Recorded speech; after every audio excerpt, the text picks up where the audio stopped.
Hey everybody!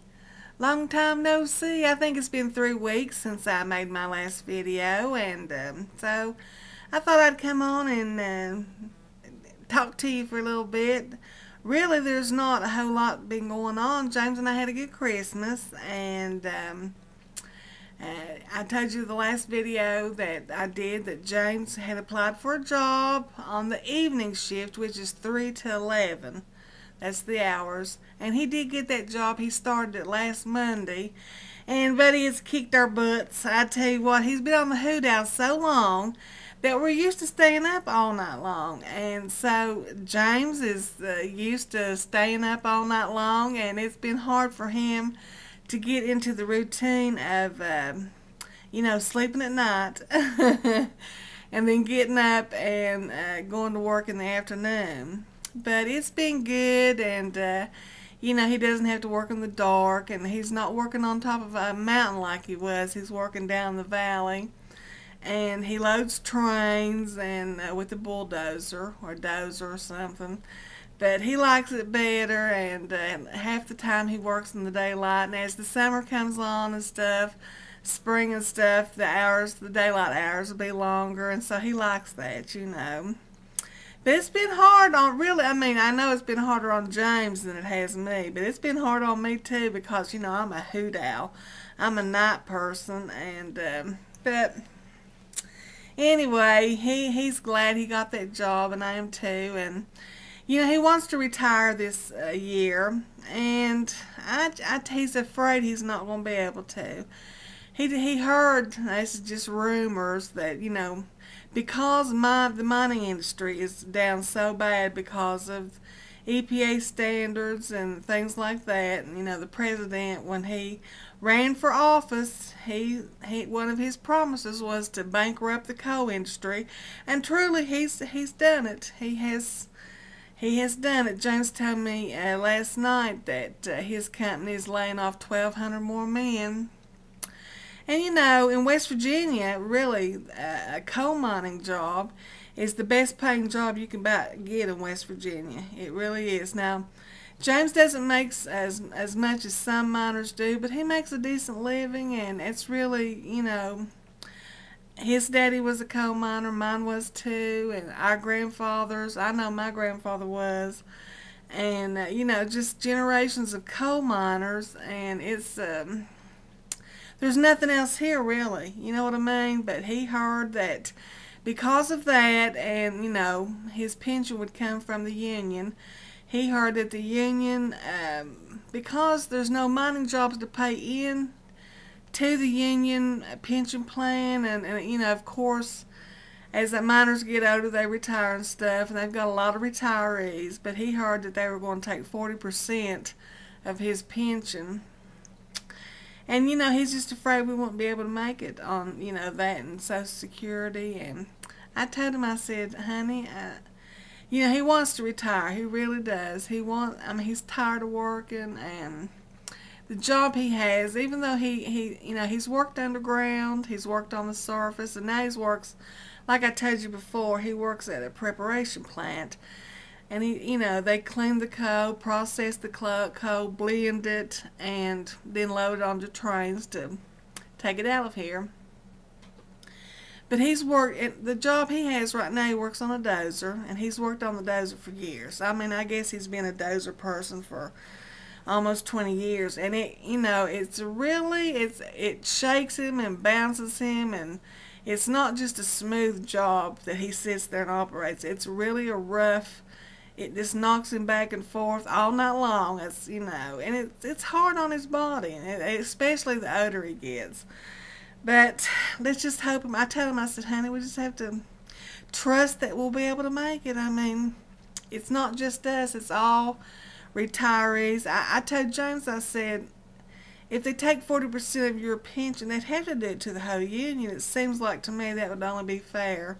But who knows, and I want him to retire. He deserves to be retired and do what he wants to do, so I'm just, trying to think positive about it, and I told him that's what we really need to do. But he wants to do it. He wants to retire to get another year in with the union. That would make him 31 years of union time. And then, of course, he worked so many years not union. But anyway, my son may be coming home from England. It's just been a difficult situation for him over there. And what's been difficult is, England and other countries are not like the United States. We've got millions and millions and millions of immigrants in this country. Well, it's not like that in other countries, and Joshua can't get a job over there because apparently you have to have somebody sponsor you a job. And he did get into school, I told you that before, but he needs to work too. And he can get a job over here, but he has to pay the taxes. I don't know if he'd have to pay taxes here and over there too. And it's just a mess. And he just can't stand not working. He has to work. He knows that. And my son, he's got a good work ethic, and he can't stand laying around not. And his school don't start till next fall. So I think he may be coming home, and I know he really doesn't want to, but just the job situation over there. And, he'd have problems with his visa, and, I think he'd only stay 3 or 4 months or something like that in the country. And, he said England's tough on immigration, and so I don't know what's going to happen. He did tell his dad made not to sell his car. We've been trying to sell his car, and he said, no, don't sell it.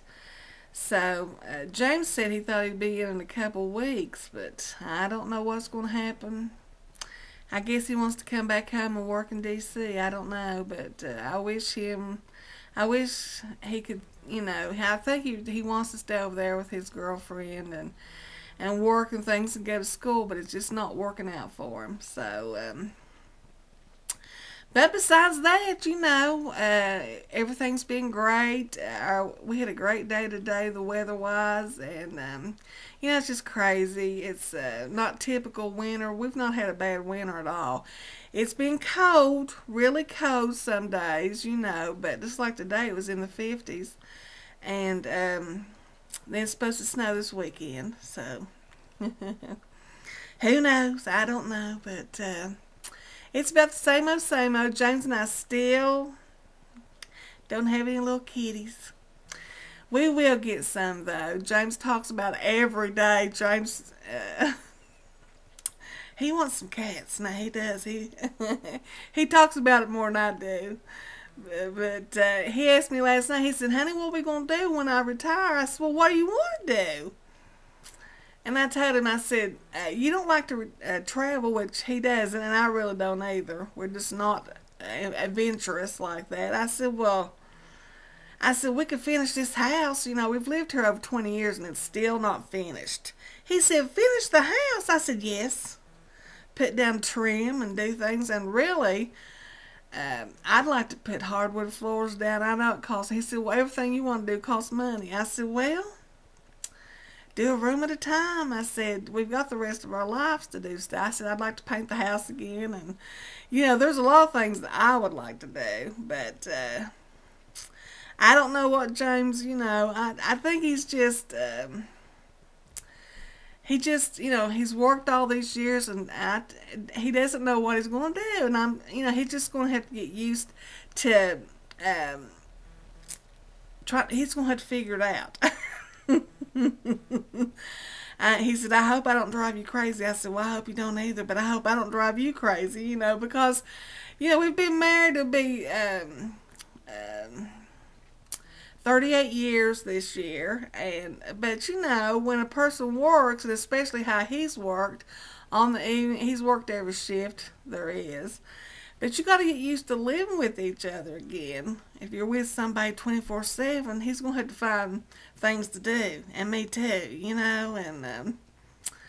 but it's going to be a new adventure in our life, a new chapter, and so I think he's a little bit worried about if he does get to retire. He's worried about what he's going to do, but I'm sure he'll figure that out, But anyway, I hope you all are having a great January. James and I are doing well. My breast radiation, as far as side effects of that, my breast did peel like I had a bad sunburn, but I never got blistered or anything like that. But it surprised me. I did peel, and I would pull that skin. I know it's gross, but I'd pull that. You know how when you have a sunburn, you start to peel and you pull that skin, old skin off. And I did irritate my breast doing that, so I learned not to do that. But besides that, I'm doing okay, and so is James, and we all are. So I hope you all have a great rest of the January. I hope I'm not gone 3 weeks again, but I say that every time I make a video. So that's about it. This is Melissa reporting from up in the holler. Bye, everybody.